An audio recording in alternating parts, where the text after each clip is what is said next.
6 August BSc এর আন্ডারে একটা আইপিও লিস্টেড হয়েছিল এনএসডিএল, তো সেটাতেই আমি ট্রেড নিয়েছিলাম 7 অগস্ট থেকে। সেই ট্রেডটার ব্যাপারে আজকে তোমাদের বলবো। আমি 7 অগস্ট দুবারে স্টকগুলো বাই করি, টোটাল 73টা বাই করেছিলাম। তো আমার সেখানে অ্যাভারেজ বাইং প্রাইস এসে দাঁড়িয়েছিল 1034.33 রুপিস, আর সেলও করেছিলাম আমি দুবারে। তো তাতে আমার টোটাল প্রফিট এসেছিল 21,753.7 রুপিস উইথ চার্জেস, আর আমার চার্জেস কেটেছিল 286.69। ঠিক আছে, এবার চলো চার্টে যাওয়া যাক, আর আমি পুরোটা বলি যে অ্যাকচুয়ালি ট্রেডটায় কী হয়েছিল। তো আমি এনএসডিএল স্টকটা সার্চ করে নিয়েছি, এর চার্টটা ওপেন করি। আমি এটার ছোটো টাইম ফ্রেমেরই চার্টটা ওপেন করলাম, কেন কি আমি যখন ট্রেড নিচ্ছিলাম তখন আমি ছোটো টাইম ফ্রেমই ইউজ করছিলাম। 6 তারিখ যখন স্টকটা লঞ্চ হয়েছিল তখন দেখো পুরো মার্কেট কিন্তু সাইডওয়েজ যাচ্ছিল, ঠিক আছে, এই যে দেখতে পাচ্ছ এখানে। তারপর 7 তারিখ যখন মার্কেট ওপেন হয়, মার্কেট একটুখানি বুল রান নেয়, তারপরে আবার কনসলিডেট হতে থাকে বেশ অনেকক্ষণ ধরে। তো 7 তারিখে মার্কেট যখন ওপেন হয়েছিল, ওপেন হওয়ার কিছুক্ষণের মধ্যেই আমি বেশ কিছুটা স্টক বাই করে নিই। কখন বাই করেছিলাম, কোন দামে বাই করেছিলাম, এক্স্যাক্ট দাম আর এক্স্যাক্ট টাইমটা আমার মনে নেই, তো আমি সেই জন্য তোমাদের সাথে শেয়ার করতে পারলাম না। বাট আমি ফার্স্টবার যখন বাই করলাম তারপরেই মার্কেট সাইডওয়েজ যাচ্ছিলো, ঠিক আছে, এই যে এখানে আমি ইয়েলো লাইন দিয়ে সেটা মার্ক করে দিয়েছি। অ্যান্ড তারপর দেখো দুপুর 12টার পর থেকে কিন্তু দেখা যাচ্ছে যে এই ট্রেডিং জোনটার থেকে ব্রেকআউট দিয়ে মার্কেট উপরে গেছে, আপ ট্রেন্ড নিয়েছে, ঠিক আছে। যখন ব্রেকআউট দেওয়ার পর আমি আবার আরও কিছুটা স্টক বাই করে নিই, তখন টোটাল আমার স্টক কোয়ান্টিটি এসে দাঁড়ায় 73, আর আমার অ্যাভারেজ বাইং প্রাইস এই যে আমি এখানে হাইলাইট করে রেখেছি, অ্যাভারেজ বাইং প্রাইস হচ্ছিল আমার 1034.33 রুপিস, ঠিক আছে। তো সেকেন্ডবার যখন বাই করলাম তারপরেও মার্কেট উপরে গেছিলো, অ্যান্ড বেশ কিছুটা উপরে যাওয়ার পর এই জায়গাটায় গিয়ে দেখো মার্কেট আবার বেশ কিছুক্ষণ ধরে কনসলিডেট হচ্ছিল। তো এখানে সাপোর্ট হচ্ছে 1067, আর রেজিস্ট্যান্স ছিল হচ্ছে 1082 ধরলাম। তো এখানে কনসলিডেট হওয়ার পরে আবার ব্রেকআউট দিল এই জোনটা থেকে, ঠিক আছে, একটুখানি উপরে গেল।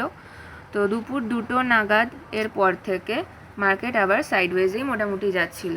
তো সেদিন 7 তারিখ 7 অগস্ট এখানে দেখতে পাচ্ছ মার্কেট একটা টাইমের পর গিয়ে আর উপরে যায়নি, সেটা হচ্ছে 1123 প্রাইসের পর গিয়ে আর উপরে যায়নি, ঠিক আছে। 8 অগস্ট কি হলো, মার্কেট দেখো বেশ গ্যাপ আপেই কিন্তু ওপেন হয়েছিল, অ্যান্ড কিছুটা উপরে গেল, আবার বেশ অনেকক্ষণ ধরে সাইডওয়েজ যাচ্ছিল। এই ট্রেডিং জোনটা যদি ভালো করে নোটিস করো দেখতে পাবে এটা সাপোর্ট আমি ধরেছিলাম 1248, অ্যান্ড এটার রেজিস্ট্যান্স আমি ধরেছিলাম 1293। তো এই ট্রেডিং জোনটাকেও যখন ব্রেকআউট দিয়ে উপরে গেল, স্লাইটলি উপরে গেছিলো, তো তখন দেখো মার্কেট 1340-এর কাছে গিয়ে না বারবার নিচে চলে আসছিল। একবার এইখানে এই জায়গাটায়, এটা কোন টাইমে, দুপুর 11টা না সরি সকাল 11টার পরে ফার্স্ট একবার এই 1340-এর কাছাকাছি গেল, তারপর সাইডওয়েজেই যাচ্ছিল, সারাটা দিনও সাইডওয়েজে গেছে 8 অগস্ট। তারপরে এখানে আবার একদম লাস্টের দিকে দুপুর 2টোর পর থেকে দেখো 1340-এর কাছেই পুরো ঘোরাফেরা করছে, ঠিক আছে। তখন কী হয়েছিল, তখন আমার একটা কথা মনে হচ্ছিল যে এতদিন তো মার্কেট একটা রিদম ফলো করে এসছে, বারবার আপ ট্রেন্ডে গেছে, আবার কনসলিডেট হয়েছে, জোন থেকে ব্রেকআউট দিয়ে আবার আপ ট্রেন্ড নিয়েছে, এটাই পুরো একদম রিদমে চলছিল, তাই না। দেখো এখানে দেখতে পাবে, আমি ততক্ষণ ধরে সেটাই বললাম। তো আমার এই যে 1340-এর কাছে যখন মার্কেট গেল তখনও এটাই মনে হচ্ছিল যে 1340-কেও হয়তো ব্রেকআউট দিয়ে উপরে যাবে, ঠিক আছে। তো সেই জন্য আমার একবার মনে হচ্ছিলো ওয়েট করে যাই, আবার এটাও মনে হচ্ছিল যে দুদিনে কিন্তু মার্কেট অলরেডি অনেকটা প্রফিট আমাকে দিয়ে দিচ্ছে। আমি 8 অগাস্টের যে কথাটা বলছি, তখন কিন্তু মার্কেট আমাকে 29% প্রফিট শো করছিল আমার পোর্টফোলিওতে, মানে দুদিনেও সেটা আবার। এটা আমার কাছে একদমই আনইউজুয়াল ছিল, আমার সাথে এরকম আগে কোনো স্টকেই হয়নি। এটাই আমার ফার্স্ট টাইম ছিল যে এত অল্প টাইমে এত প্রফিট গেইন করে ফেলেছি, ঠিক আছে। যদি আমি তোমাদের NSDL এর 8 অগাস্টের টাইমে নিউজটা শেয়ার করি তাহলেও দেখতে পাবে। দেখো এখানে এই যে NSDL 8 অগাস্ট নিউজ বলে আমি সার্চ করে রেখেছি। মার্কেট এতটা উপরে গেছিল লঞ্চ হওয়ার পর থেকেই 62% রাইজ করেছে, ঠিক আছে। সেটা নিয়ে নিউজও অনেক বেরিয়েছিল। তো আমার তখন মনে হচ্ছিল যে এত কম টাইমে যখন কোনো একটা স্টক এত উপরে গেছে, হয়তো কিছু এরপর চেঞ্জেস আসবে, মানে এরপর হয়তো মার্কেট পড়ে যাবে অনেকটা। তো তার জন্য মন করছিল যে সেল করে দিই। তো আমি মানে কনফিউশনে ছিলাম পুরোটা, ঠিক আছে।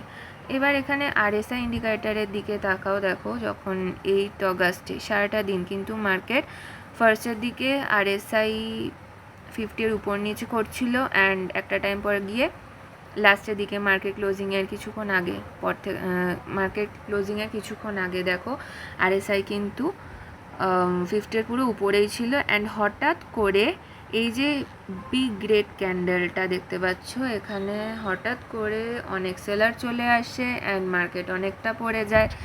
তখন RSIতে কী হয়েছিল যে 50 ক্রস করে পুরো নিচে আসতে থাকে, ঠিক আছে। নিচে আস্তে আস্তে পুরো ওভারসোল্ড পজিশনে চলে যায়।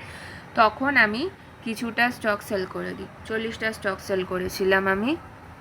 আমার সেলিং প্রাইস ছিল 1273.20, ঠিক আছে। আমি বাকি 30টা স্টক রেখে দিই নেক্সট দিনের জন্য, কারণ আমার এটাও হোপ ছিল যে হয়তো বাড়তে পারে, দেখা যাক কি হয়, এরকম আমি একটা ভেবেছিলাম। তো আমি রেখে দিই। 8 অগস্ট ছিল শুক্রবার, শনি রবি মার্কেট অফ ছিল। অ্যান্ড দেন আবার 11 তারিখ মার্কেট সোমবার ওপেন হয়েছিল, ঠিক আছে। গ্যাপ আপে ওপেন হলো। সেই দিন 11 তারিখ 1340, যেটাকে আগের দিন ক্রস করতে পারছিল না, যে জোনটাকে মানে যে রেজিস্ট্যান্সটাকে, 11 তারিখ সেটাকে ক্রস করে ফেলে, 1340 ক্রস করে আরও বেশ কিছুটা উপরে যায়। অ্যান্ড সেখানে গিয়েও আবার ও কনসলিডেট হতে থাকে, সাইডওয়েজ যেতে থাকে, ঠিক আছে। এখানে দেখো একটা জিনিস দেখতে পাবে, মার্কেট যখন সাইডওয়েজ যাচ্ছিল তখন RSI একদম 70